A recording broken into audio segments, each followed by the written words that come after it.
dire cette chose. Donc, c'est une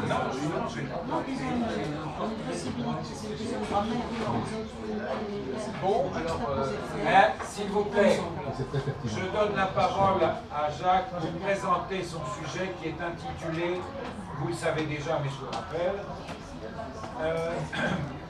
le message est-il déjà dans le médium?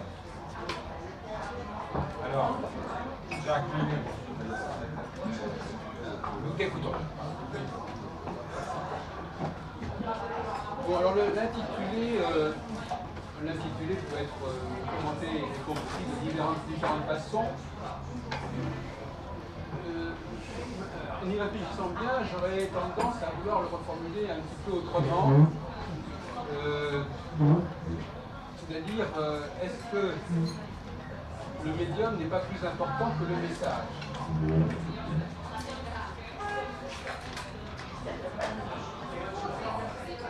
Alors, justement, j'aimerais bien partir de l'exemple des cafés philo, précisément, pour mettre en évidence cette proposition. On se demande parfois dans les cafés philo si on fait attention à ce que les gens disent, et pas plutôt au fait qu'ils le font dans un ordre précis et dans une durée précise. Il y a des gens apparemment parmi nous qui pensent que du moment qu'on a suivi l'ordre des prises de parole et qu'on a respecté les temps de parole, tout va bien et qu'au fond le message, on n'a même pas besoin de s'en occuper. C'est une certaine conception de la convivialité qui fait que bon voilà, tout le monde a eu son temps de parole et puis il n'a pas dépassé son temps de parole et puis ça s'est fait dans l'ordre prévu.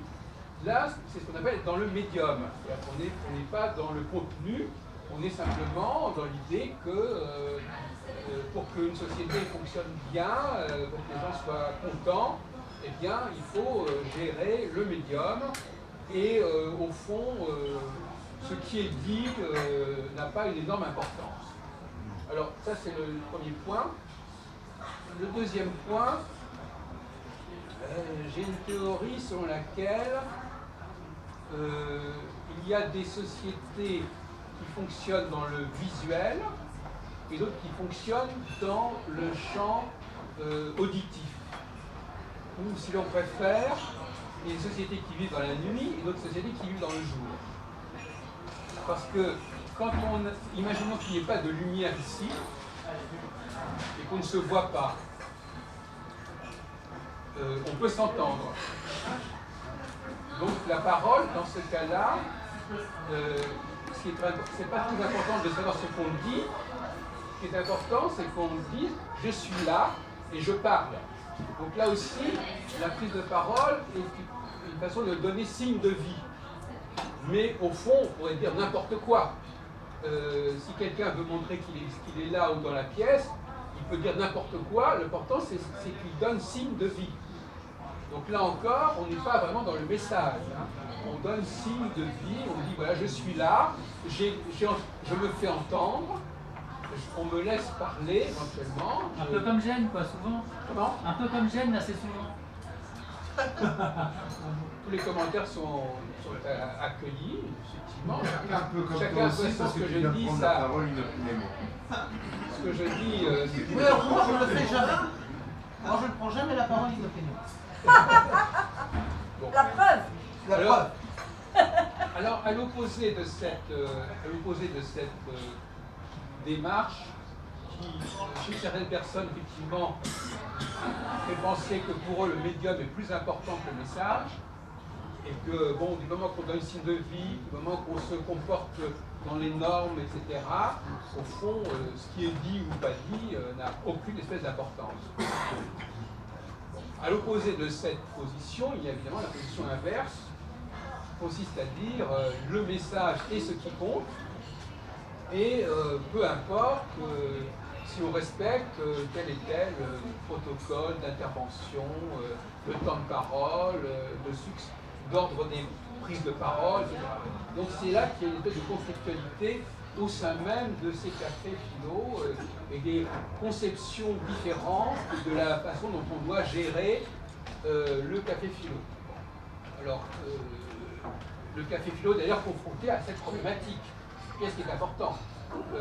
Faire prédominer le médium, que les gens montrent qu'ils sont bien là, qu'on les a entendus, ils ont fait acte de présence, ou bien la question est de savoir s'il se dit des choses intéressantes dans ce café philo. Et effectivement, je pense qu'il y a deux écoles des cafés philo qui cohabitent difficilement, et à mon avis, il serait bon que, selon les sensibilités des uns et des autres, on n'aille pas au même café philo. Parce que ceux qui sont là pour dire que bon, ce qui est important, c'est que je puisse parler, que je puisse dire quelque chose, et qu'on me laisse le même temps qu'à l'autre, parce que ça aussi, c'est dans le médium, cette notion d'égalitarisme, de paritarisme, de formalisme, voilà, chacun doit avoir le même temps de parole, mais évidemment, même si c'est pour dire n'importe quoi, c'est pas grave, de toute manière, l'important c'est qu'on ait respecté cette règle. Alors on peut se demander si ce formalisme ne risquerait pas, à la longue, d'être mortel pour les cafés philo. On peut se poser la question.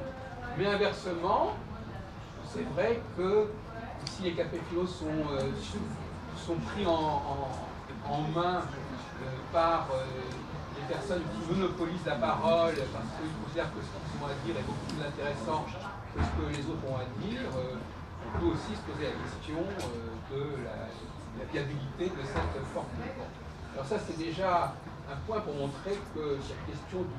Bon, alors maintenant, si on revient au titre initial, le médium est-il déjà... Le message est-il déjà dans le médium?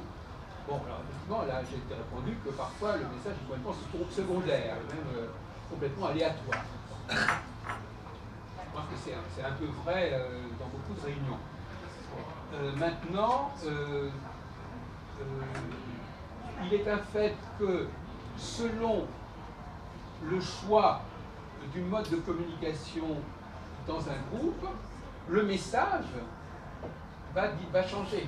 C'est-à-dire que ce qui va émaner, ce qui va sortir de la réunion, va dépendre en partie de la façon dont on a organisé cette réunion. Donc là, si l'organisation de la réunion c'est le médium, le message c'est ce qui va en sortir. Bon. Et il est clair que selon la façon dont je dirais selon même la disposition des lieux, hein, la disposition des chaises, le fait que les gens soient répartis de cette façon ou d'une autre façon, ça va influer sur, je dirais, non pas le message individuel, mais le message collectif. Parce que là, je m'intéresse plutôt à la dimension collective. Hein. C'est-à-dire, est-ce que collectivement, dans quelle mesure le médium peut-il modifier le travail du groupe, la façon dont il fonctionne, etc.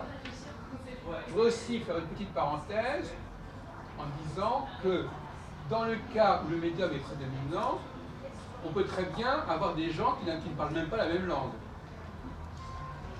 N'est-ce pas? Parce que les gens n'attachent pas d'importance à ce qui est au message, peu importe qu'on parle dans 10 langues différentes dans un café philo, du moment que de toute façon chacun a respecté le temps de parole, ça n'a aucune importance. Et même on peut mettre comme animateur de café philo quelqu'un qui ne comprend pas du tout la langue des gens qui parlent dans la réunion, du moment qu'il aura vérifié que les gens n'auront pas dépassé leur temps de parole, et du moment voilà, il aura fait ça dans l'ordre. Donc à la limite, on pourrait, dans ce cas-là, puisque le médium, on pourrait dans ce cas-là dire qu'on peut prendre un papou pour diriger, pour animer le débat, et qui va simplement se contenter de vérifier que tout se passe correctement et que les gens... Alors, il y a aussi un point intéressant, c'est le ton de la voix. C'est que si on dit les choses sur un certain ton, plus ou moins agressif, si on hausse la voix, ça affecte l'image qu'on se fait du message. Même si je ne comprends pas ce que la personne dit. Comme si un Chinois me crie en chinois, même si je ne comprends pas ce qu'il me dit, je vais me dire qu'il a des choses contre moi. Donc quelque part, voilà. Donc quelque part, le simple fait de l'attitude gestuelle, le ton de la voix, va se substituer au message intrinsèque qui est donné. Hein? Donc là aussi, il ne faudrait peut-être pas non plus attacher une importance extrême à cette dimension extérieure de la prise de parole. Et surtout parce que souvent, c'est la preuve de quelqu'un qui ne comprend pas ce qui est dit, qui ne s'attache qu'à l'apparence des choses et qu'au formalisme. Souvent, on a d'ailleurs remarqué que les personnes qui sont très attentives à ce médium ont une très mauvaise écoute. C'est-à-dire qu'ils n'entendent pas ce qui se dit, ils ne se concentrent pas sur la parole des uns et des autres, parce qu'ils ont un problème cognitif difficile, et donc par conséquent, la seule chose à laquelle ils peuvent se rapprocher, c'est le fait qu'on a parlé d'une certaine façon, on l'a fait dans un certain temps, on l'a fait dans certains ordres, et qui finalement, sur le plan de la capacité de compréhension, sont très faibles. Je ne disperse personne ici, bien évidemment. Donc, voilà donc tout un ensemble de choses qui font que, pour une raison que le message peut être en effet brimé par le médium, marginalisé par le médium, parce que, en effet, il y a un formalisme qui est notamment lié à la diversité même du groupe. Plus le groupe est dans la diversité, donc moins ils ont des possibilités de se comprendre dans le contenu même du message, plus on va s'en tenir à une certaine formalisme de prise de parole, de temps de parole, d'ordre des paroles, voilà, et ou de façon de parler, ou de ton de parole, qu'on peut effectivement cerner, même quand on est dans un pays, dans une culture qu'on ne connaît pas. Hein, vous mettez Jane, par exemple, je sais pas, chez des Russes, eh bien, elle peut très bien se faire une idée, voilà, elle peut se dire, ça va pas, voilà, celui-là n'a pas parlé au bon moment, ou celui-là a parlé trop fort, ou je sais pas quoi, et non, je veux dire, n'importe qui est étranger à un groupe peut malgré tout intervenir dans ce groupe au nom d'une certaine forme de... Bon, parce que ne pas comprendre le message, ça veut dire aussi ne pas connaître la langue du message.